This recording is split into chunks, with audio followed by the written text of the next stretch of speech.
Hello there, my name is Kristelle Marie Mendoza, and for today, we're going to talk about macrolides, lincosamides, and peptide antibiotics. Are you ready? Let's get started!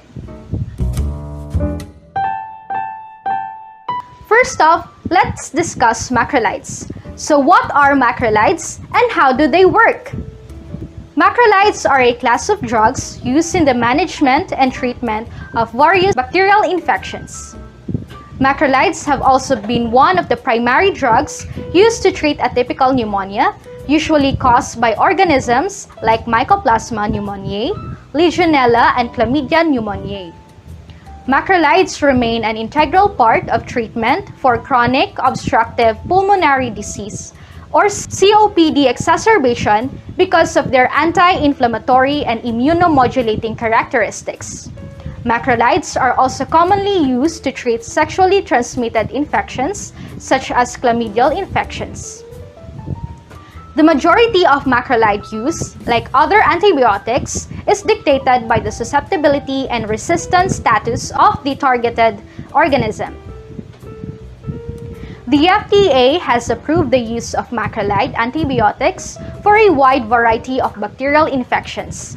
Azithromycin, clarithromycin, and erythromycin in particular are commonly used to treat infections like pneumonia, sinusitis, pharyngitis, tonsillitis, uncomplicated skin infections, and otitis media in pediatric patients.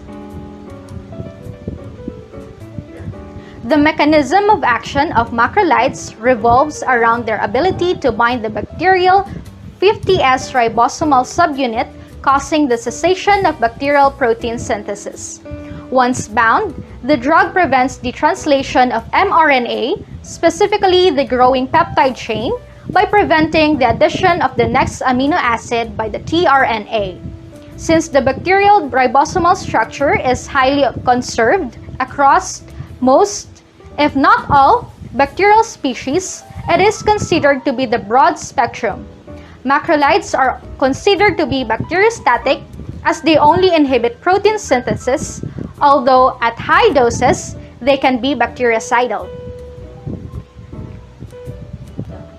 Like any other antibiotic, macrolides carry a significant risk of typical adverse effects like nausea, vomiting, abdominal pain, and diarrhea.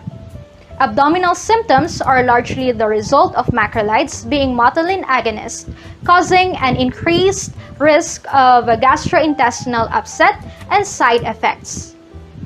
Another common adverse effects of macrolide use is their propensity to prolong the QT and QTC interval in the cardiac cycle.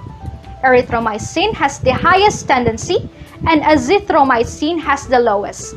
The increase in the intervals put patients at risk of cardiac arrhythmias like torsades de pointes, ventricular tachycardia, and ventricular fibrillation.